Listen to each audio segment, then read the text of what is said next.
पुजारी अभी भी मुखिया के घर पर ही मौजूद था। जब निशिर मोलो की आवाज आना बंद हो गई तो सभी लोग एक एक करके घर से बाहर निकले।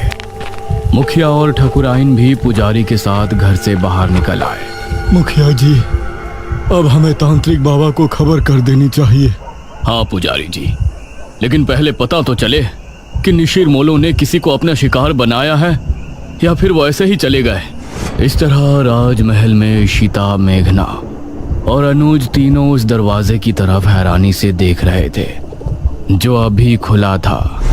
उसके अंदर से काला लबादा पहने कोई बाहर निकला जिसके हाथ में एक अजीब सा दिखने वाला गुड्डा था। कौन? वो कुछ और बोला नहीं और लंबी लंबी भयानक सांसें लेने लगा।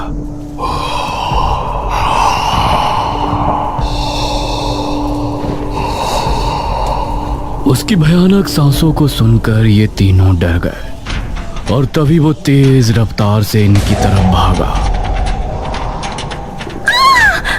भागो जल्दी, महल से बाहर निकलो। इन तीनों का दिल दहल उठा और ये खिड़की की तरफ भागे। जल्दी करो। वो अभी भी इनके पीछे ही था। अनुज ने पहले इशिता और फिर मेघना को बाहर निकाला। वो अनुज तक पहुंचने ही वाला था कि तभी अनुज भी खिड़की से कूद गया। क्या था वो? चलो अब घर चलते हैं, 2 बज रहे हैं, कहीं पिताजी या माँ जाग ना जाए।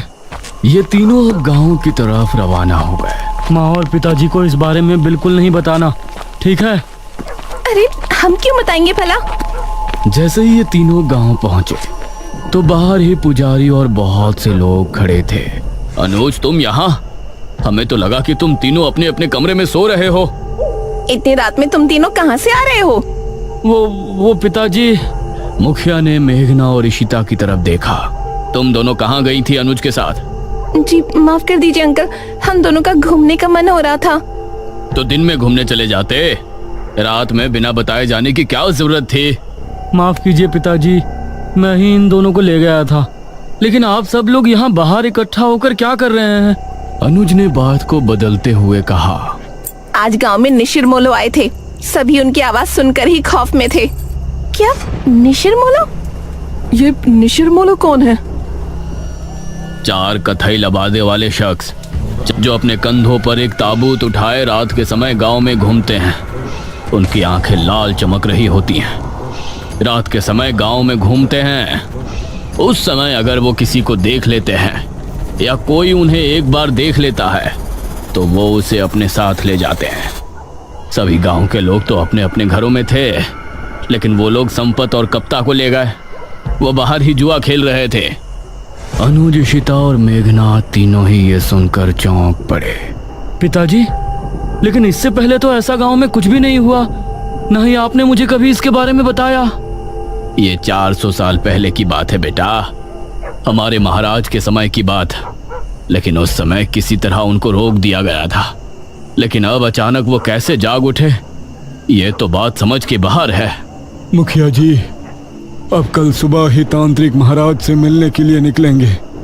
फिलहाल सभी लोग अपने अपने घरों को जाएं और निशिर मोलो से सावधान रहें।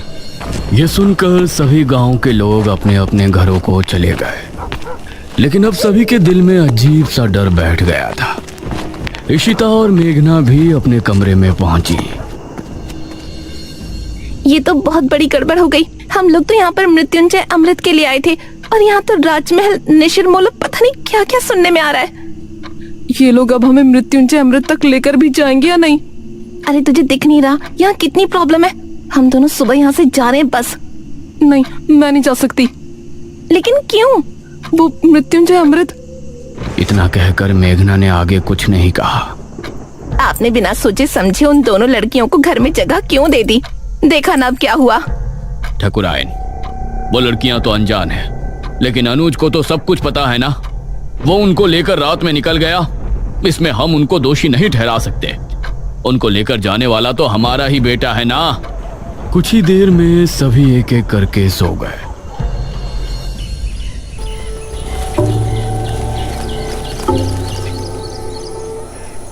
सुबह ठकुराइन ने दरवाजे पर दस्तक दी। दोनों उठ जाओ, सुबह हो गई है। ठाकुरायन ने बहुत ही रूडली बोला। Aunty ji, we are sorry. यह सुनकर वो बिना जवाब दिए वहां से चली गई। कुछ देर बाद फ्रेश होकर इशिता और मेघना दोनों ब्रेकफास्ट टेबल पर पहुंची। Good morning uncle. Good morning aunty. आओ बैठो बच्चों, नाश्ता करो। मेघना के बाल इस समय खुले हुए थे। ना जाने अनुज को उसमें क्या खास दिखा। उसने उसे स्माइल की और एकटक उसे देखने लगी। इस पर मेघना ने उसे हैरानी से देखा, फिर उधर उधर देखकर नाश्ता करने लगी। अनुज, आज तुम खेतों पर जाओगे, समझ गए? माँ, मैं खेतों पर जाकर क्या करूँगा? पिताजी, क्या हो गया है माँ को? मुझे कुछ नहीं हुआ है। तुम आज खेतों पर जा रहे हो, बस जा रहे हो। तभी इशिता बोली। अनुज, तुम हमको भी खेत घुमा लाओगे? ये सुनकर ठाकुरायन इशिता और मेघना की तरफ गुस्से से देखने लगी।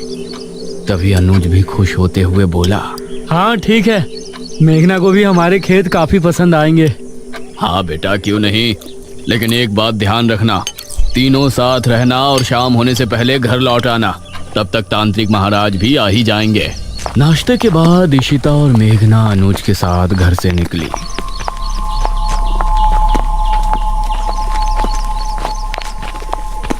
तुम अंकल आंटी के सामने मुझे ऐसे क्यों घूर रहे थे?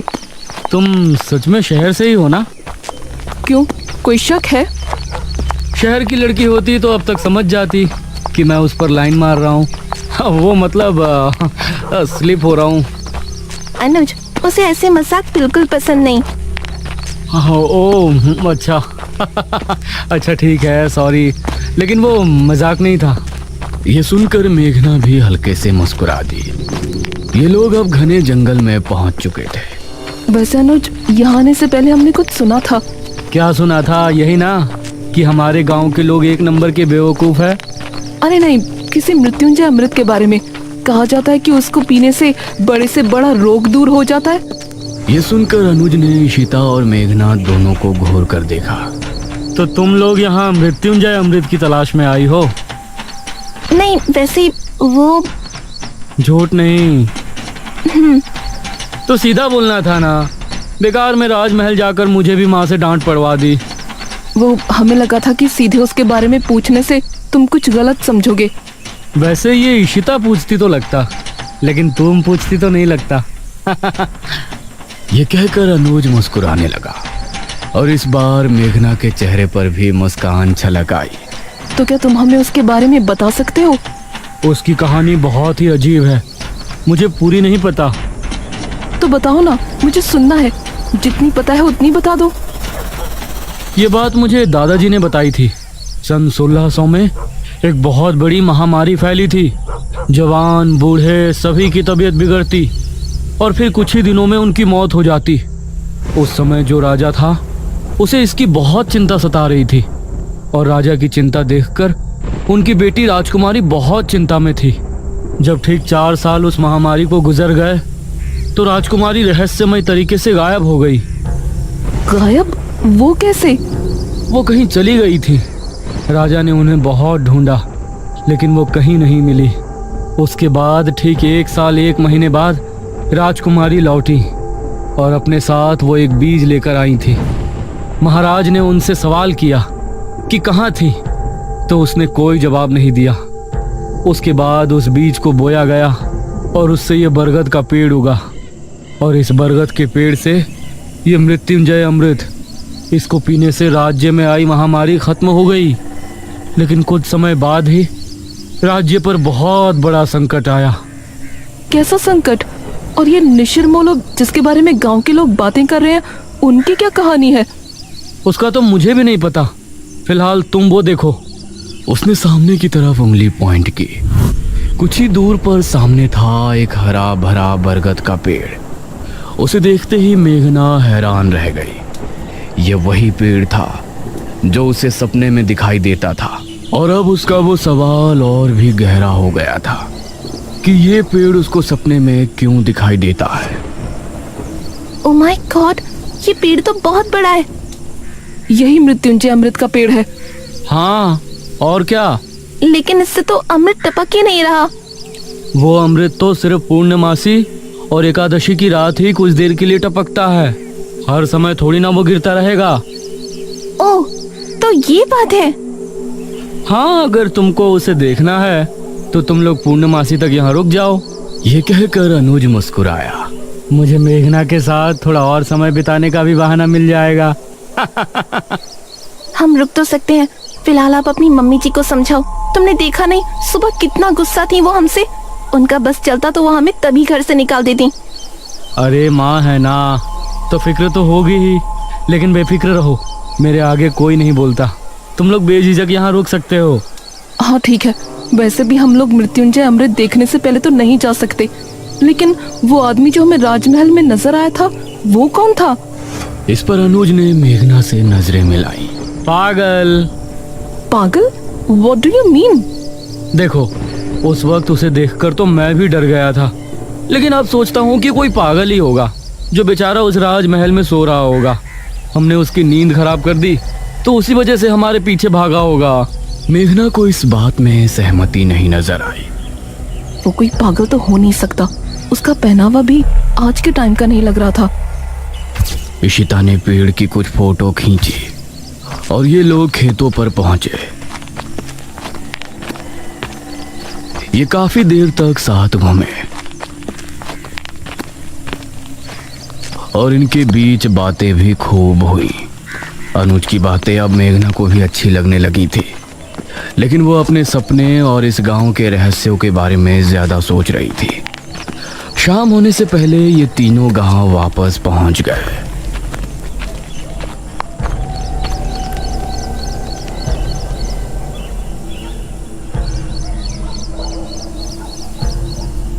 रात होने वाली है। पुजारी जी अभी तक तांत्रिक महाराज को लेकर नहीं आए। बहुत चिंताजनक बात है। मुखिया, ठाकुराइन और गांव के बहुत से लोग चौक पर इकट्ठे थे। तभी पुजारी अपने साथ एक तांत्रिक को लेकर वहां पहुंचा।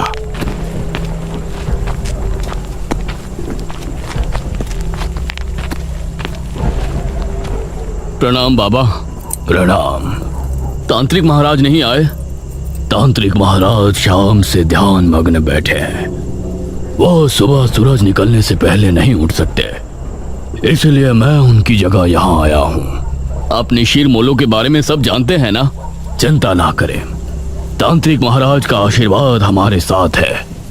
हम आपकी समस्या का निवारण करने की पूरी कोशिश करेंगे। तो बताइए तांत्रिक जी, क्या करना होगा? हम पूरी रात जाग कर एक अनुष्ठान करेंगे जो कि गांव के चौक पर होगा। यह पता लगाएंगे कि निशिर मोलो अचानक कैसे जाग उठे। आप सामग्री तैयार करें। एक बार अगर हम अनुष्ठान शुरू कर देंगे तो उसके बाद पूर्ण होने से पहले उठने का हमारे पास कोई कारण नहीं होगा। बहुत बहुत धन्यवाद बाबा, भगवान आपको सफल करे। इशिता ने चुपके से मेघना से कहा, ये लोग सच में बेवकूफ हैं या मुझे ऐसा लग रहा है? ये तू क्या कह रही है? और क्या, वो आदमी गायब हुए हैं, उसके पीछे कोई और वजह भी तो हो सकती है। जरूरी है कि उन्हें किसी भूत ने उठाया हो। निशिर मोलो, चुप कर। कुछ ही देर में अनुष्ठान की पूरी तैयारी हो गई। एक अग्निकुंड, एक कपाल और एक नर हथहड्डी।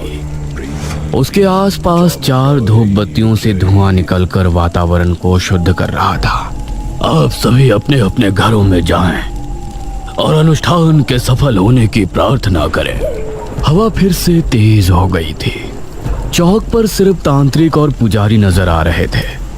मेघना और इशिता खिड़की से तांत्रिक को देख रहे थे। मुखिया, अनुज और ठाकुराइन सोफे पर बैठे थे। अरे मेघना, क्या कर रही हो वहां? आकर बैठो ना, कुछ नहीं होने वाला इन लोगों से। अनुज, तुम खुद किसी को नहीं मानते तो मानने वाले का मजाक भी मत बनाओ। अभी ये लोग बातें कर ही रहे होते हैं कि तभी भारी कदमों के साथ 4 निशिर मोलों की आवाज जैसे ही गूंजना शुरू हुई, गांव के सभी लोगों का दिल बुरी तरह से दहल गया।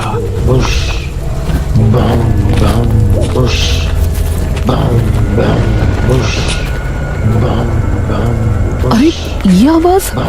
ये सुनकर मुखिया भी बुरी तरह से डर गया। जल्दी से सभी खिड़की दरवाजे बंद कर दो, कोई बाहर नहीं झांकेगा। उसे इस तरह से डरा हुआ देखकर इशिता और मेघना भी हैरान रह गए। हे भगवान, निशिर मोलो फिर से आ गए। 400 साल पहले तो ये सिर्फ शनिवार की रात्रि में ही आया करते थे। उनकी आवाज सुनकर पुजारी और तांत्रिक भी डर गए थे, लेकिन तांत्रिक ने मंत्र पढ़ना जारी रखा। बाबा, ये निशिर मोलो की आवाज कैसे आ रही है? तांत्रिक ने उसका कोई जवाब नहीं दिया। पुजारी भी डर गया था, इसलिए वो भी चुपचाप मंदिर की तरफ रवाना हो गया। वो आवाजें अब तेज होती जा रही थी।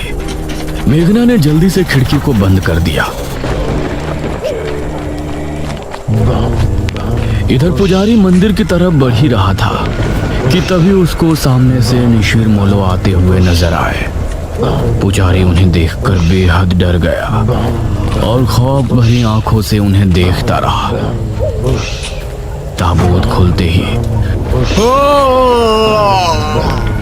और उसके बाद सब कुछ सन्नाटे में बदल गया। हे भगवान, ये तो पुजारी जी की आवाज है। इसका मतलब है निशिर मोलो ने पुजारी जी को भी। पिताजी, उनकी आवाजें तो अभी भी आ रही हैं। हे भगवान, पता नहीं क्या होगा। तांत्रिक बाबा की रक्षा करना। तांत्रिक अभी भी बैठा हुआ अनुष्ठान कर रहा था। उसको सामने से निशिर मोलो आते हुए नजर आए।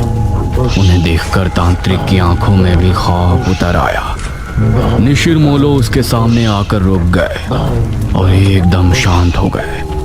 तांत्रिक ने उन्हें देखने के बाद भी अनुष्ठान जारी रखा। आवाज आनी बंद हो गई। लगता है वो चले गए पिताजी। नहीं, अभी कुछ देर अंदर ही रहो। जब तक तांत्रिक महाराज खुद नहीं कह देते, कोई बाहर नहीं जाएगा। तभी तांत्रिक बाबा की एक दर्दनाक चीख फिजा में गूंजी।